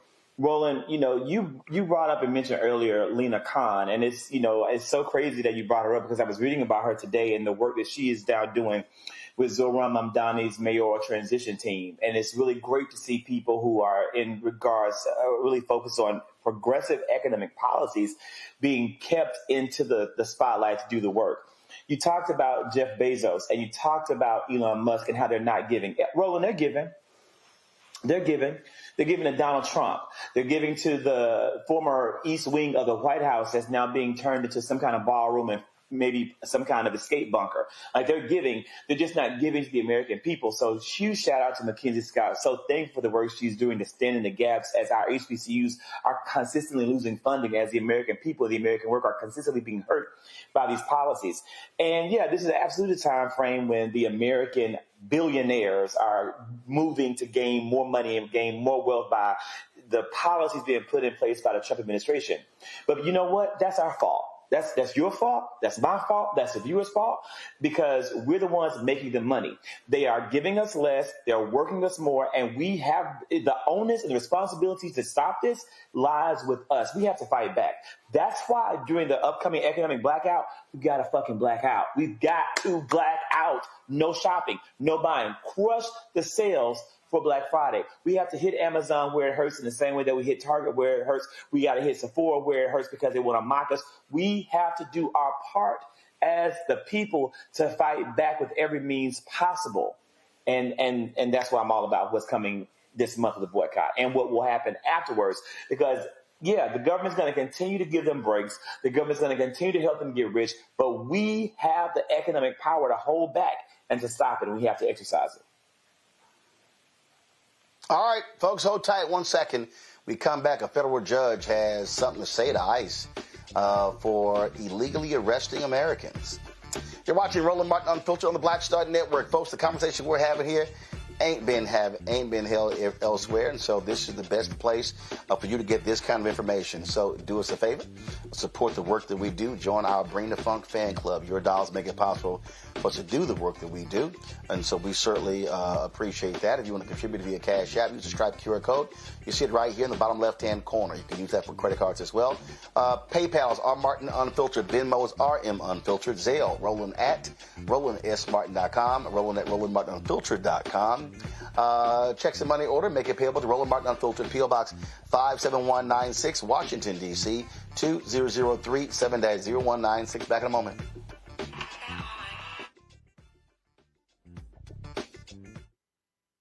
In this country right now, you have people get up in the morning, and the only thing they can think about is how many people they can hurt, and they got the power. That's the time for mourning. For better or worse, what makes America special, it's that legal system that's supposed to protect minorities from the tyranny of the majority. We are at a point of a moral emergency. We must raise a voice of outrage. We must raise a voice of compassion. And we must raise a voice of unity. We are not in a crisis of party versus party. We are in a crisis of civilization, a human rights crisis, and a crisis of democracy itself. And guess what? You've been chosen to make sure that those that would destroy, those that would hate, don't have the final say, and they don't ultimately win. This week on The Other Side of Change. Book bans, anti-intellectualism, and Trump's continued war on wisdom. This is a coordinated backlash to progress. At the end of the day, conservatives realized that they couldn't win a debate on facts. They started using our language against us, right? Remember when we were all woke and the woke movement and all that kind of stuff? Now everything is anti-woke, right? When we were talking about including diversity, equity, inclusion, higher education, now it's anti-DEI. All this are efforts to suppress the truth because truth empowers people. You're watching The Other Side of Change, only on the Black Star Network. Next on the Black Table with me, Greg Carr. The United States is the most dangerous place for a woman to give birth among all industrialized nations on the planet. Think about that for a second. That's not all. Black women are 3 times more likely to die in this country during childbirth than white women. These healthcare systems are inherently racist.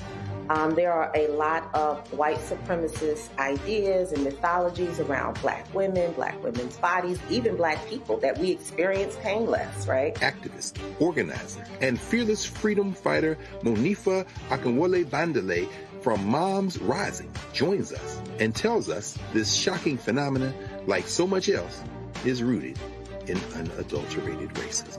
And that's just one of her fights. Monifa Bandele on the next Black Table here on the Black Star Network. Lil Thompson with winwithblackmen.org. You're watching Roland Martin Unfiltered.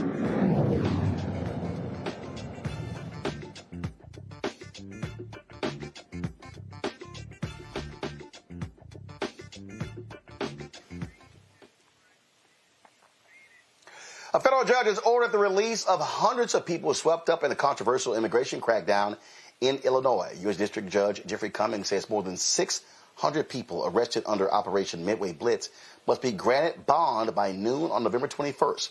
Attorneys for the plaintiffs say the government detained more than 3,000 people between June and October during the ICE-led operation. Cummings ordered the Department of Justice to review all remaining arrests and have a list by November 19th. A spokesperson for the Department of Homeland Security says ICE operations in the Chicago area are expected to continue. Now, keep in mind, the head of the Border Patrol was slapped down by a federal judge who said they lied to the court. They lied about their reasoning for tossing tear gas.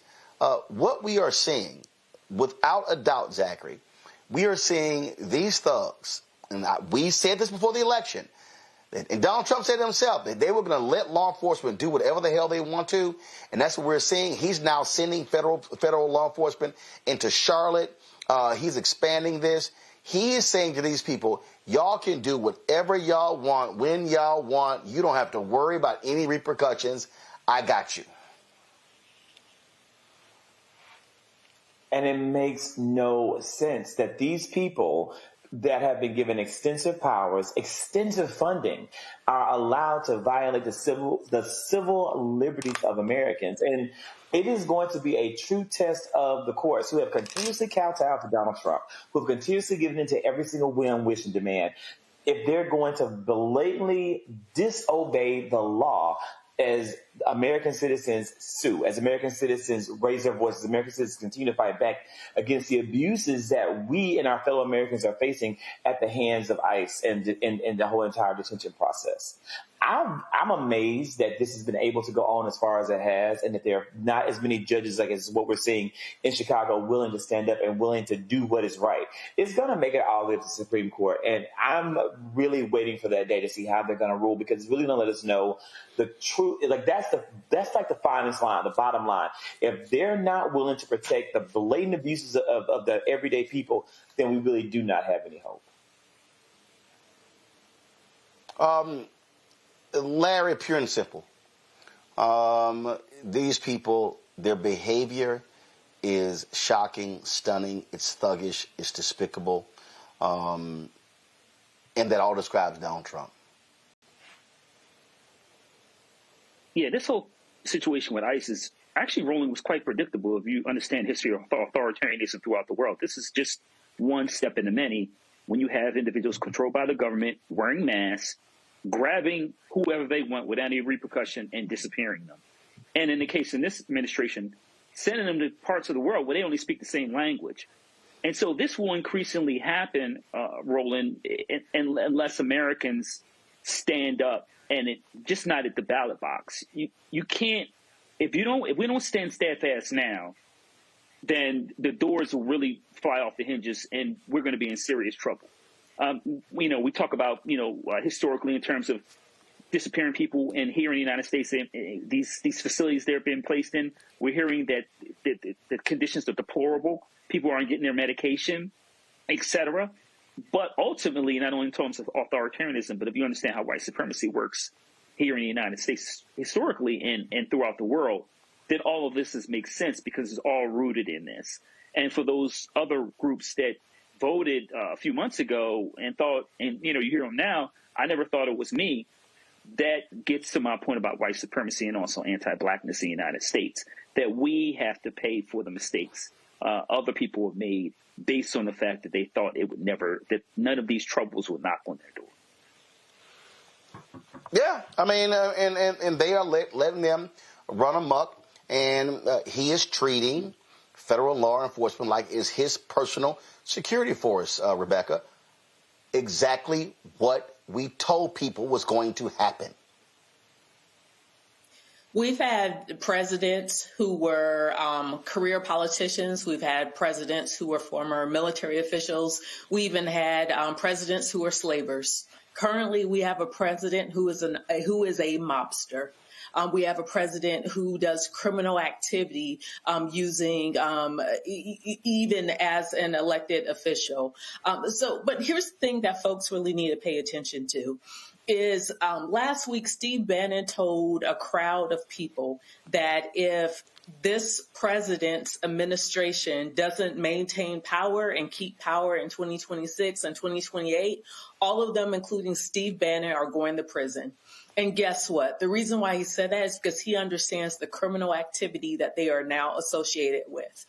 Look, I'm an attorney, but I'm no one's attorney who is watching this broadcast. I will say for education purposes is that if you are at work and you're doing criminal activity, you still could be held liable, criminally liable for that criminal activity. Don't let this president confuse you or fool you. You can go to prison if you are committing felonies. And if you are breaking the law.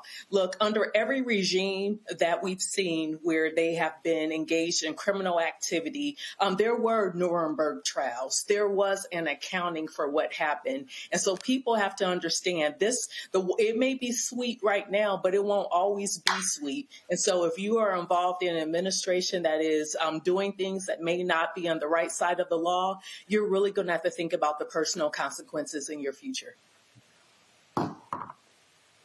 Well, listen, these people are showing us who they are. And I just hope people understand that that these ICE officers, first of all, let's be real clear. And this is the other thing that jumps out, Larry. We don't even know who the hell these people are. We don't know if they are oath keepers. We don't know if they are Proud Boys. We don't know if they're bounty hunters. We have no idea who the hell these people are masquerading as law enforcement.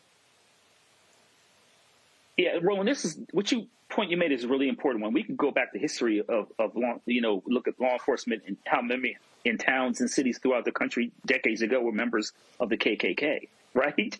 We have that history. And we've seen these recruitment events they're having throughout the country. And I've seen some of these interviews with some of these people and some of the things they have to say why they want to be ICE agents are troubling. So we don't even know, and we know this vetting process to hire new people to bring in to ICE are questionable at best. And Roland, we know that U.S. military from research we know, and also from various law enforcement agencies that it has a tendency to attract a certain kind of person. And that's why you see many of these ICE agents behind these masks gleefully telling people that they don't mind infringing on their constitutional right, because you can't see their faces. They can't be held accountable, and they know that no one from the administration is going to do anything about it. That's why you see this level of brutality. Yeah, and that's the thing for me that I think is most bothersome here, Zachary. We don't know who the hell these people are. There's no level of accountability, and Kristi Noem doesn't give a damn. Her boyfriend, Corey Lewandowski, doesn't care. They're doing the bidding of Trump. And so we don't even know if these people are actually certified, approved law enforcement. We don't know. And they don't care. And this whole deal, oh, no, they're going to be doxxed, whatever. No, they don't want us to know who these people are because they know these people are not actual law enforcement. And it harkens back to so many historical wrongs that have been done in the past. It harkens back to, it goes, look, this is very Ku Klux Klanish. Let's just keep it plain and let me make it plain and simple. There was a reason why Klansmen wore hoods to protect their identity. So as they terrorized black people in the South and all across this country. And unfortunately, we have now legitimized terror. We have legitimized domestic terrorists, and we have made domestic terrorists part of the government's effort to enforce its laws. And people don't want to say that. People don't make it plain, but it's clear. Why are you hiding in plain sight if what you're doing is above board, if what you're doing is right, if what you're doing is in accordance with actual laws? You wouldn't be. You would be proud of the position. There's no job I've ever had that I wasn't proud to have. From bagging groceries, sorting produce, whatever it was, I was proud of that job. But now we have an entire group of people, a group of law enforcement officers with the power of the American government invested within them who are hiding every single day, angry when their masks are pulled down, angry when they're recorded because they're afraid of being doxxed, because they know at their heart that what they're doing is fucked up and wrong. Well, that is certainly the case. All right, folks, hold tight 1 second. We'll be right back with our Tech Talk segment. Can AI actually find you a mate? My next guest says yes. We'll see. You're watching Roland Martin Unfiltered on the Black Star Network. This week on the other side of change. Book bans, anti-intellectualism, and Trump's continued war on wisdom. This is a coordinated backlash to progress. At the end of the day, conservatives realized that they couldn't win a debate on facts. They started using our language against us, right? Remember when we were all woke and the woke movement and all that kind of stuff? Now everything is anti-woke, right? When we were talking about including diversity, equity, inclusion, higher education, now it's anti-DEI. All this are efforts to suppress the truth because truth empowers people. You're watching The Other Side of Change only on the Black Star Network. Next on the Black Table with me, Greg Carr. The United States is the most dangerous place for a woman to give birth among all industrialized nations on the planet. Think about that for a second. That's not all. Black women are 3 times more likely to die in this country during childbirth than white women. These healthcare systems are inherently racist. There are a lot of white supremacist ideas and mythologies around black women, black women's bodies, even black people, that we experience painless, right? Activist, organizer, and fearless freedom fighter Monifa Akinwole-Bandele from Moms Rising joins us and tells us this shocking phenomenon, like so much else, is rooted in unadulterated racism. And that's just one of her fights. Monifa Bandele on the next Black Table here on the Black Star Network. Hi, I'm Lavelle Crawford. I ain't wearing a bow tie today because I wanted to breathe. And you're watching Roland Martin Unfiltered.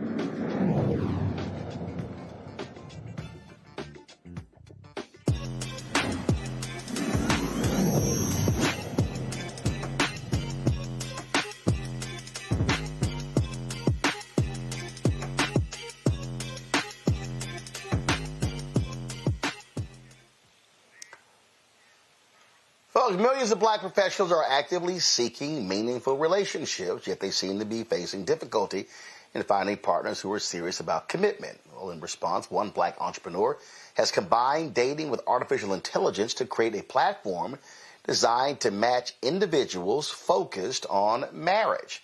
Love Upfront is the first healing-first AI-empowered dating app that prioritizes deep connections over superficial aspects of dating by eliminating the need to swipe. John Graham, the founder and CEO of Upfront, joins us from Dallas. John, glad to have you on the show. Okay, so when you say eliminating the need to swipe, what does that even mean? That's right. We've eliminated swiping.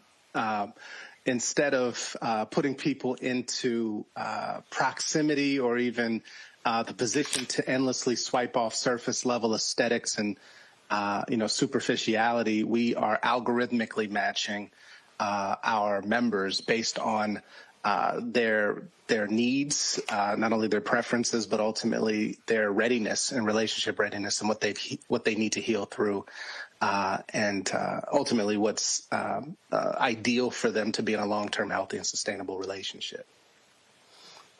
Okay, so when you say what they need to heal through, that's right. Okay, what is that? Yeah, I'll back you up. So we are approaching this, number one, as a community health crisis. Fact of the matter is we have been in position as the highest marital rate in the country between 1866 and 1978. Between 78 and today, we are now the least married, hovering around 30%. That is not... Okay, first of all, when you say we, you mean African Americans? I mean black folks in America. Okay, got it. Yes, sir. Got it. Go ahead. Right. So then you factor in, all of the concerted efforts to break up the black family over the past 60 years, whether that's social engineering, whether that's policy. And then you factor in the 600 years of epigenetic trauma that we still have yet to heal through. There's a lot of factors working against successful and healthy relationships in our community. That being the case, we are cognizant that a lot of the derailers of healthy relationship today are because people have not healed through, whether it be childhood trauma, environmental traumas, relational, or even professional traumas. And then they're expected to be put into a dating market, pick people that look pleasing to the eye, and hope that their brokenness doesn't meet somebody else's brokenness, and then expect a healing outcome. So we start with healing first. Our AI has been trained in 8 different psychological frameworks of black psychology, black history, and cultural nuance. And Langston and Zora are the guides and companions that we've trained to now usher you through a 30-day healing/coaching journey before you ever get access to potential connections or matches. And that's in our healing district.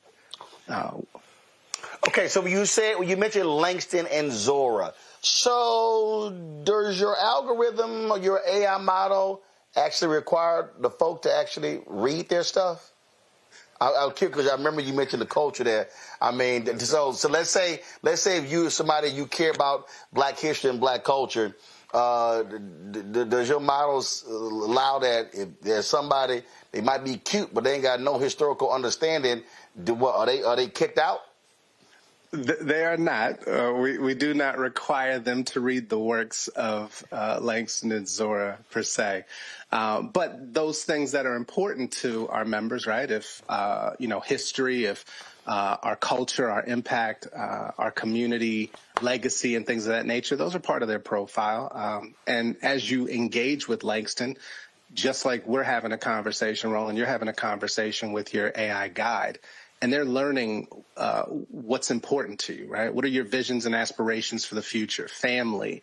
If you're divorced and getting back into the marketplace, as it were, all of these things are factored in addition to your professional goals, educational attainment, a whole host of things. In fact, it's a comprehensive onboarding process to really get to know who you are and then tailor your coaching/healing journey to your needs. In fact, no 2 users will have the same experience based on their own individual assessment outcomes. Okay. All right. Well, I know our panel got some questions, so let's see here. All right. Rebecca, you first. So basically, your app forces people to do therapy. And then once they do therapy and they're healed versions, then it allows them to date. Well, I wouldn't say forces. We also are very clear that this is not therapy, right? We have trained our LLMs in psychological frameworks, but by no means are they therapists. What they do offer is coaching and guidance and content that is related to the frameworks, whether it be everything from communication to conflict resolution, emotional intelligence, and accessibility and so forth. And then giving them opportunities to journal, to reflect on content that we're providing, articles, podcasts that we've created, and so forth. However, our Langston and Zora are trained also to identify where there might be a need to escalate you to a therapist, in which case we partner very closely with the Black Girl Doctor. Shouts out to Dr. Taisha Caldwell-Harvey and her collective of licensed psychologists and mental health and wellness and relationship coaches. So we are not providing therapy per se, but we are providing access to coaching, guidance, and an off-ramp to therapy should it be needed or desired. So would this app snatch the microphones from all the Red Pill podcast people? That might do wonders to improve dating in 2025. Now, Sister Rebecca, we can only solve so much. We are not snatching mics, but what we are offering in space for brothers to become better brothers, right? Aspiring spouses to become the best versions of themselves for a long-term healthy and sustainable relationship. Additionally to that point, we're bringing in community. We have several districts. Our healing district is that first that we've talked about. Our connection district is where you get algorithmically matched and can engage with people who have gone through the 30-day process. And then we have a mentorship district where we're bringing in married couples who've been married for 7+ years or more to be that bridge between the aspiring spouse and those who are doing marriage successfully. Fact of the matter is we don't have that village as we used to, as it were, models for what successful and healthy relationships look like. So us married folks have to stop gatekeeping these insights and be a bridge to those who are seeking to get to where we are. Additionally, a wedding district where we have an economy of Black wedding vendors for those who have found their person. And then lastly, we have our legacy district, in which case you've done the thing, you're married, you're successfully building.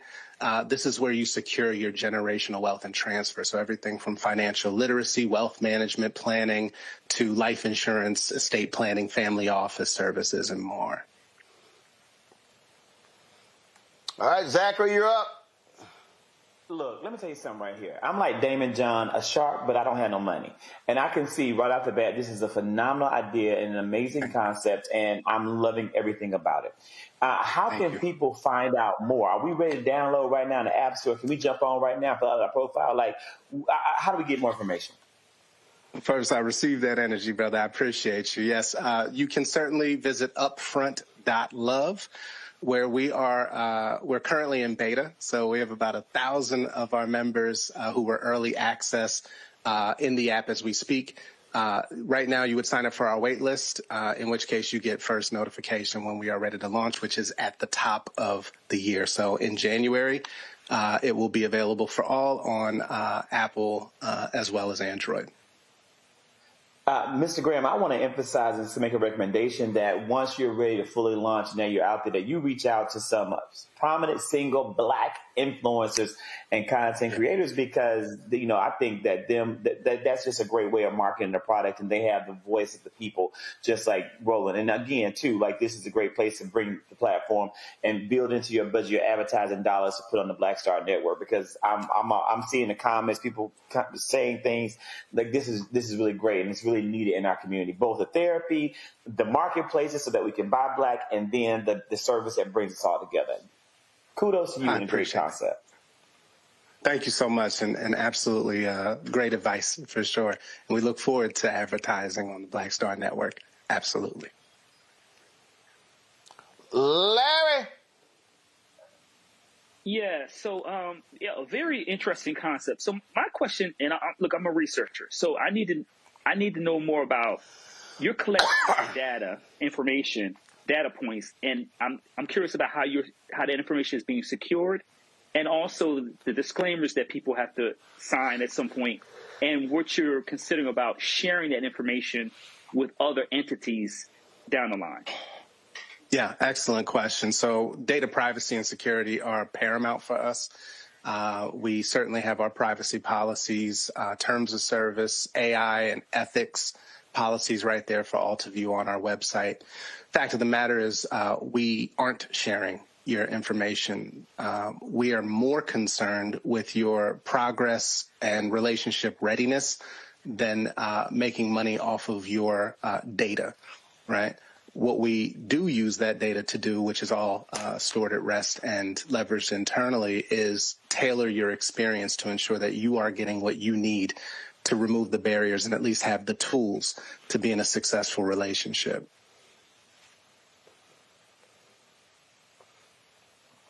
All right. Well, I appreciate it. Again, John, where can people right now, they want to try out Upfront, where do they go? Yep. So again, visit upfront.love. That's upfront.love. Or you can jump on any of our socials, IG, TikTok, YouTube, at Just Be Upfront. Again, we are taking wait lists, which is growing every day. And brothers, this is a place for you to really lean into your full expression of power. Healing is not a weakness. It is a superpower.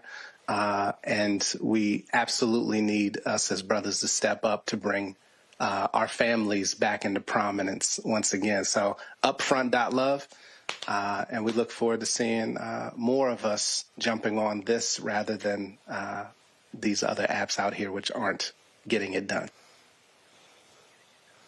All right. Well, I appreciate it. And I see all your paraphernalia there. So I wore my Alpha Life member shirt on the right day. I was going to wear something else, but I wore on the right day. So 06, appreciate it. Thanks a lot. 06, Fred. Thank you. All right. Thanks a bunch. See, that's for them Sigmas and Omegas in the control room. See what happens when you're an Alpha? I'm just saying. All right, y'all. We come back. Share a little bit today's pro-am at the Butterfield Bermuda Championship here in Bermuda. You're watching Roland Martin Unfiltered on the Black Star Network. They said the quiet part out loud. Black votes are a threat, so they erased them. After the Supreme Court gutted the Voting Rights Act in 2013, Republican legislatures moved fast. New voter ID laws, polling place shutdowns, purges of black voters from the rolls. Trump's Justice Department didn't stop it. They joined in. In 2018, his DOJ backed Ohio's voter purge system, a scheme that disproportionately erased black voters. Their goal, erase black votes and political power. Yeah, that happened. These are the kinds of stories that we cover every day on Roland Martin Unfiltered. Subscribe on YouTube and download the Black Star Network app. Support fact-based independent journalism that centers African Americans and the issues that matter to our community.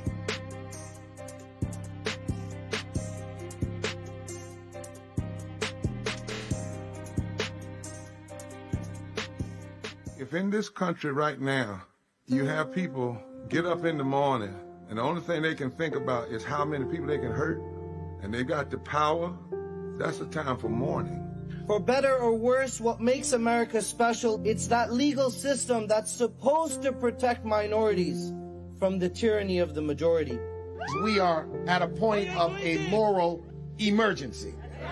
We must raise a voice of outrage. We must raise a voice of compassion. And we must raise a voice of unity. We are not in a crisis of party versus party. We are in a crisis of civilization, a human rights crisis, and a crisis of democracy itself.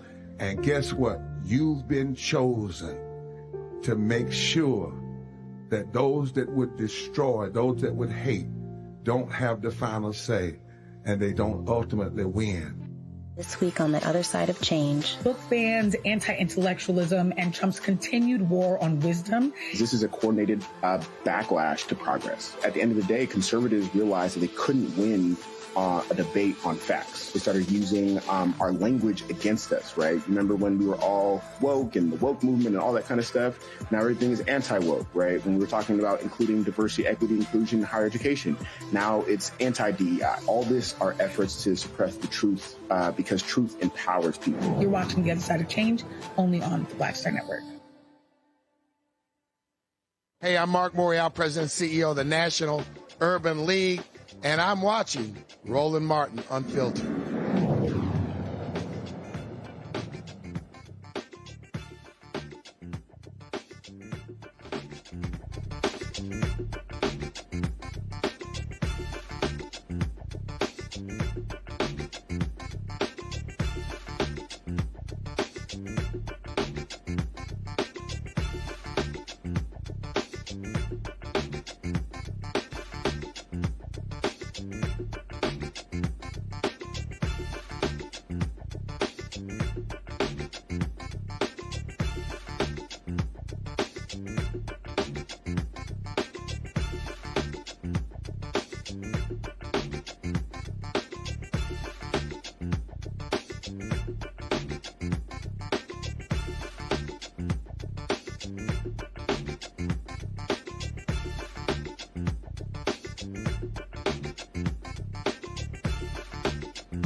All right, folks, as I said, since Monday, I've been here in Bermuda at the Butterfield Bermuda Championship. The tournament starts tomorrow's tee-off, 7 a.m. My man Cameron Champ, Texas A&M graduate, is in that first group. So, man, Cameron, damn, couldn't be like that 11 o'clock group.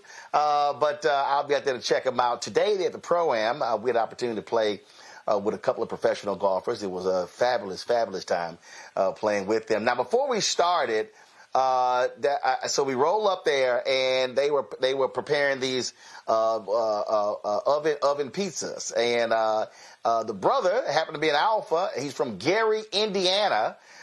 Gary Johnson, and he was out there with his daughter, and so I had a chance to chat with him. Check this out. All right, so Amani, just tell folks who you are. Amani Peace, owner of Amani's Cookie Company in Bermuda. I ship worldwide, 47 countries, 19 locations, 163 flavors of cookies. I also make cupcakes, cakes, cheesecakes, and brownies. I started this business when I was 16 years old, and I am #baking with autism. And you said the only autistic entrepreneur? That what you said? In this country and in black skin, yes. In here. Okay. All right, and how's it going? Going great. All right, then. These are your products right here.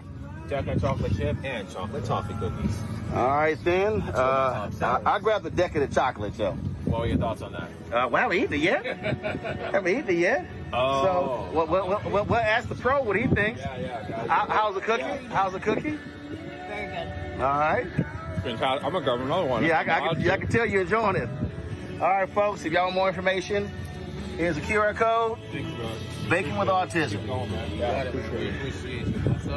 right.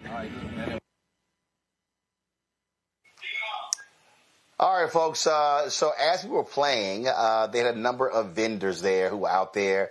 A system who makes lemonade and a bunch of different a popsicle company. But I ran across this young brother. He's an autistic man.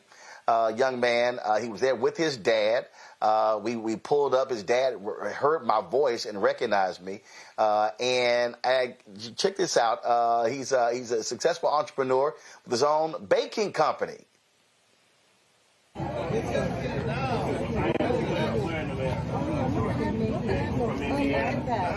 Gary, Indiana. Okay. Jackson. Yep. That's my last name too. Oh, that's even better. Yeah. Got it all fired up? Yes. What's going on, brother? Martin? All good. Right. Good to see you. Pleasant surprise. Oh, yeah, this is yours for popularity. So you got a Gary, Indiana? Gary, Indiana. Yes, indeed. I've been here 22 years. Ah. Yeah, my wife is Bermudian. Okay. Oh, Jackson, you guys didn't get to go. Oh, it was good. Yeah, we finished. You like it? Baby.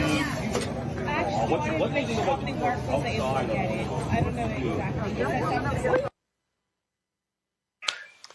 All right, so I've been meeting some great folks here, so I'm going to have a lot more stories to share with you tomorrow right here on Roland Martin Unfiltered from Bermuda.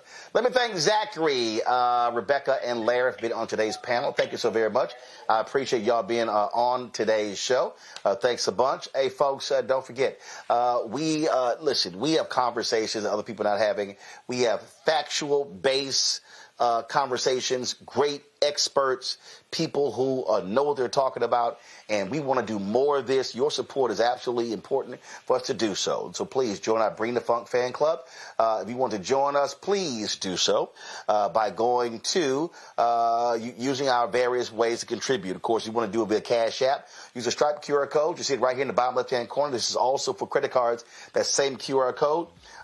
Go to PayPal, R Martin Unfiltered, Venmo's RM Unfiltered, Zelle, Roland at RolandSMartin.com, Roland at RolandMartinUnfiltered.com. Checks in money order. Make it payable to Roland Martin Unfiltered, P.O. Box 57196, Washington, D.C.